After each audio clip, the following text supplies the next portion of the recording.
Tapi apakah Kabuki juga akan bisa bermain dengan aman di game ketiga? Satu sama.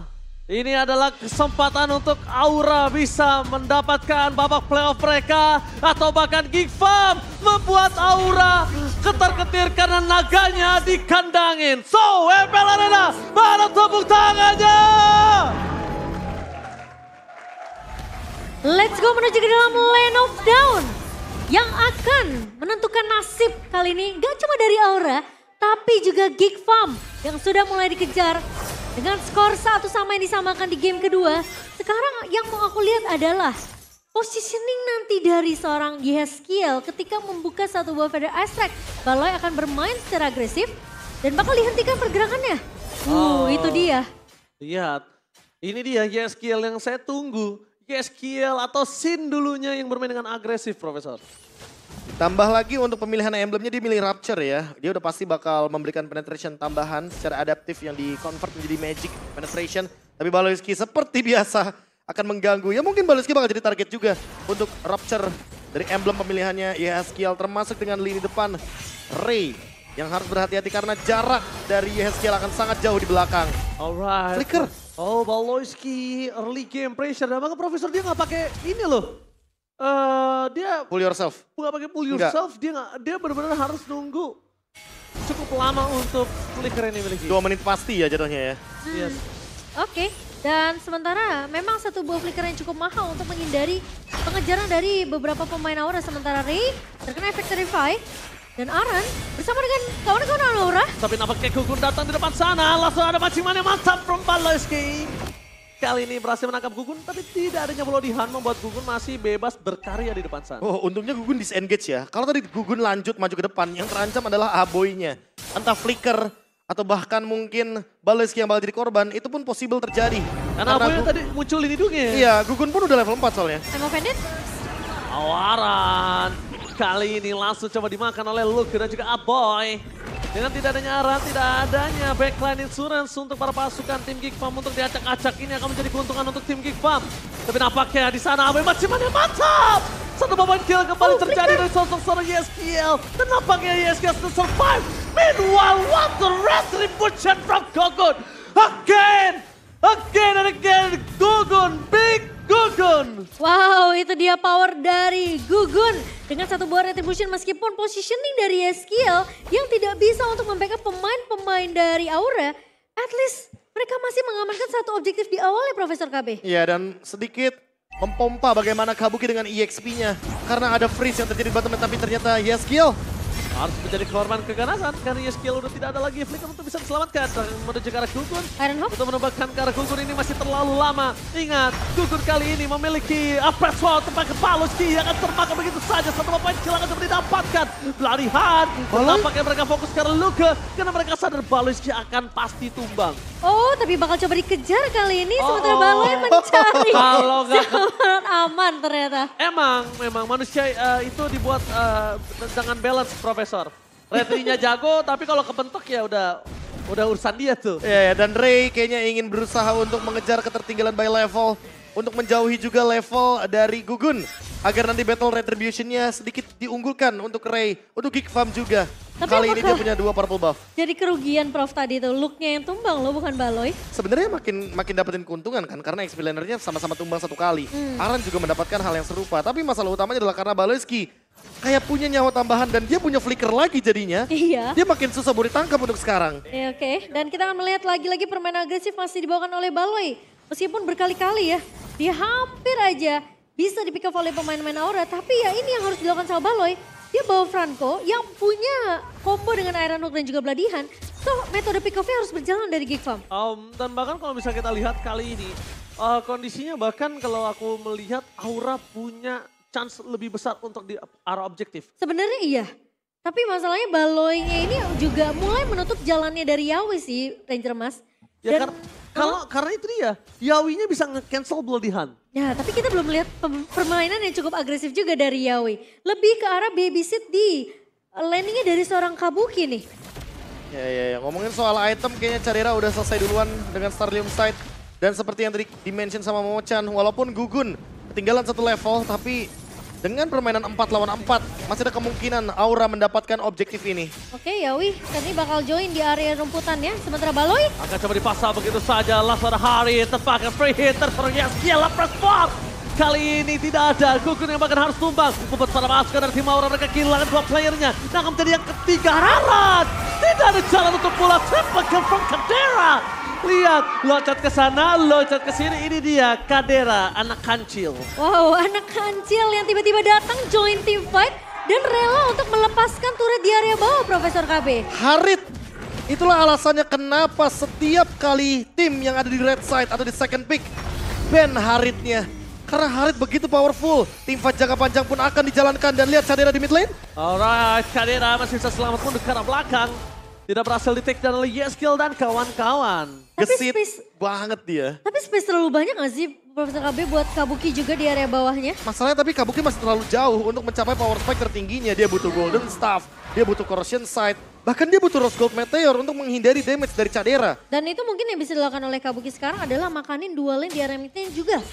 Sementara perbedaan net worth akan diungguli dari sisi Geek Farm. Perbedaan sebanyak 2.000, hampir menyentuh 2.000 dipegang oleh Geek Farm di menit yang ke-6. Dan lihat, dari Cak Dera terlalu bebas. Bahkan satu buah Feather of Heaven sudah diamankan di tangan dari Cak Dera. Unggul 1 item dibandingkan dengan Kabuki. Yang seharusnya Kabuki saat lagi juga akan memiliki regular spear. Tapi di satu sisi lainnya, Yeskiel first itemnya Lightning Truncheon. Ini yang cukup menarik karena kita tahu sendiri. Udah nggak ada lagi combo Clock of Destiny dan juga Lightning Truncheon. Oh, emang Vendor berikan seorang Yeskiel dikombinasikan dengan adanya Boy. Blasted from Kabuki. Tidak berimpact terhadap sosok seorang Ray. Bahkan Gugun harus mundur ke arah belakang. Karena sosok Kadera tidak bisa dibentuk kembali. Mega kill. Itu dia yang gue bilang. Kadera gak bisa dipendung. Damage through damage-nya full instant masuk ke dalam. Dari seorang Gugun. Ini bener-bener gak ada yang bisa megangin kakinya Cak Dera sih Profesor KB. Yang nggak ada stopper pasti. Matching mania gagal kali ini ya. Waduh, tapi setidaknya memicu Purify. Jadi nggak ada battle spell untuk Yawi escape. Hanya akan ada Guided Wing. Dan thanks to Athena Shield untuk Gugun. Tapi bukan untuk sisa pemain dari Aura. Itu yang Gugun bisa ketangkep. ngebadanin tapi nggak dengan sisanya. Gak lama juga. Yang Gak lama sebenarnya juga. yang ketangkep Yawi tapi yang dedekan yang nonton di ML Arena ya. Udah pasti. Iya. Aduh, cukup mengejutkan tentunya. Tapi yang seperti Profesor KB bilang, yang bisa nahan badan ini cuma Gugun.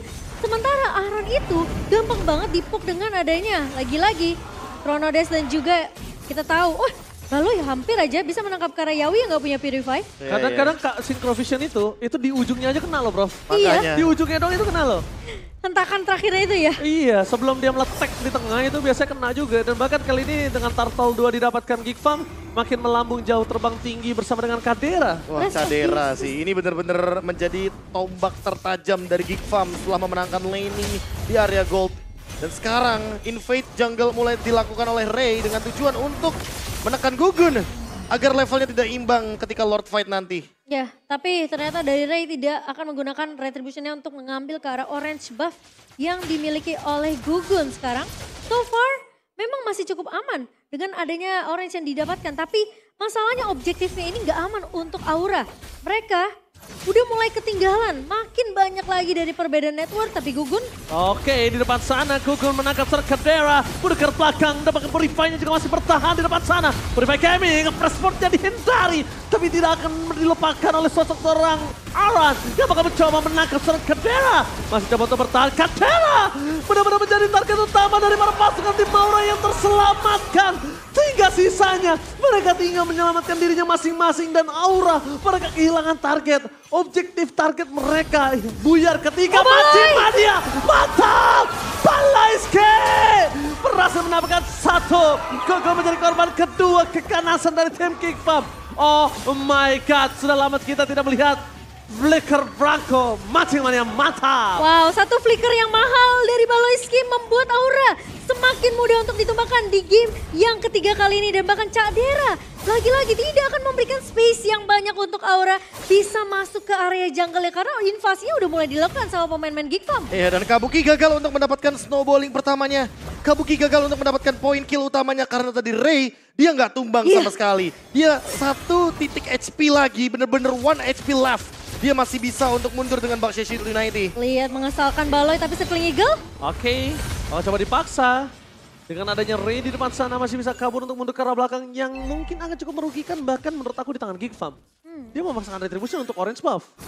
Oke, dan masalahnya dari sisi Gugun pun ini tidak sekuat di game yang kedua juga ya Profesor KB. Iya, walaupun udah punya Athena Shield tapi lagi dan lagi ya Caderanya udah 3 item komplit. Dia udah punya Holy Crystal juga. Cadera nungguin banget Purify-nya di momen ketika dia terkena Petrify. Furious Dive combo dari Aran. Jadi Aran perlu effort lebih nih. Gimana caranya memicu Purify tersebut agar dikeluarkan terlebih dahulu sebelum tim fight besarnya hadir. Dan mereka jangan sampai lupa kalau kondisi mereka dari tim Aura masih butuh kemenangan untuk kali ini. Untuk bisa membawa mereka ke babak playoff. Tapi lihat Paloski hilang arah. Udah juga Skill. Fokus ke arah Gogon. Kabuki kembali lagi datang dengan Kadera free hit terbang sana. Paloski hilang. Gogon juga menjadi korban karena saat tim fight yang terjadi. Kadera mencari mana Skill. Purify Gaming. Save the day. Tapi Kabuki berhasil membuat Aran dan kawan-kawan mencatat seorang Kadera. Kabuki masih bertahan di depan sana. Aura, walaupun keuntungan mereka sudah dapatkan dari shutdown Kadera, tapi ini nggak membuat mereka bisa melanjutkan pergerakan yang menuju ke arah Lord. Satu buah conceal play yang dibuka sama Baloy dan ketika Iron Hook-nya miss Profesor KB, itu langsung dibalikin keadaannya sama Aura. Mereka tahu tidak akan ada inisiasi yang bisa dibuka sama Baloy ketika memang Iron Hook-nya miss. Dan ketika Cadera udah gak punya satu buah Purify untuk menghalau Petrify yang dibuka sama Aran, ini udah bakal sulit untuk Cadera teamfight di area yang sekecil itu. Ya lagi dan lagi ya, ini Purify adalah kuncinya. Ya. Cadera gak boleh mengeluarkan Purify-nya terlalu terburu-buru bahkan sebelum teamfight dimulai. Karena kalau Cadera mengeluarkan Purify secepat itu, udah pasti semuanya bakal jump in ke belakang dari Geek Farm. Baloyski, Aboy, dan Cadera yang gak punya escape mechanism udah pasti bakal dimakan dengan cepat. Entah dengan Aran, Yeskiel, atau bahkan Kabuki. Ya itu jadi satu point kill yang mahal sih sebenarnya, shutdown yang mahal juga ya dari Cadera. Dan sementara Aura kali ini mereka tahu mereka bisa kontes ke area Lord yang pertama. Tapi mereka harus cari kepala dulu nih, kira-kira siapa yang bakal di pick off? Geek Farm? Apakah memang dari Geek Farm, dari Baloyski terutama ingin mencari satu buah Iron Hook? Tapi masalahnya tidak semudah itu. Kalau memang ada satu Iron Hook yang tertangkap, ini harus ada follow up cepat dari pemain-pemain Geek Farm. Ya, ditambah lagi kalau misalnya Baloyski mau ngeluarin flicker Itu dan dia. bagaimana mata Baloyski berubah segalanya menjadi lebih indah untuk para pasukan dari tim Geek Farm. Team fight pun masih coba terjadi, tidak ada power of retribution. Para pasukan dari tim Aura mereka kehilangan arah, distraction cuma dilakukan tapi tidak berarti karena the power of retribution masih ada di tangan Ray. Sedangkan para pasukan dari tim Geek Farm memaksa menuju ke arah Kabuki. Betul di image dari belakang, Purify Gaming, blessing for defensive masih dipaksa dan Kabuki menjadi korban ketiga keganasan para pasukan Geek Farm. Ini bencana. Wow, dan bahkan kita melihat satu buah flicker yang meskipun tadi tidak mengenai Iron Hook-nya ke arah Kabuki, tapi yang udah kita bahas Profesor. Ada fake sana. Tapi nampaknya arah di depan sana bakal coba dihantam oleh seorang Luke. Best turret mereka telah pecah. Kadera membuka dengan ancaman force. Fokus ke best turret, gak melihat apapun yang terjadi. Mulai sedikit terdistract dengan adanya Gogon. Tapi sang Geek Farm, The King Slayer membuat jalan sang naga lebih panjang menuju ke babak playoff. Once the Eagle West Farm, Geek Farm kembali mengukuhkan posisi mereka.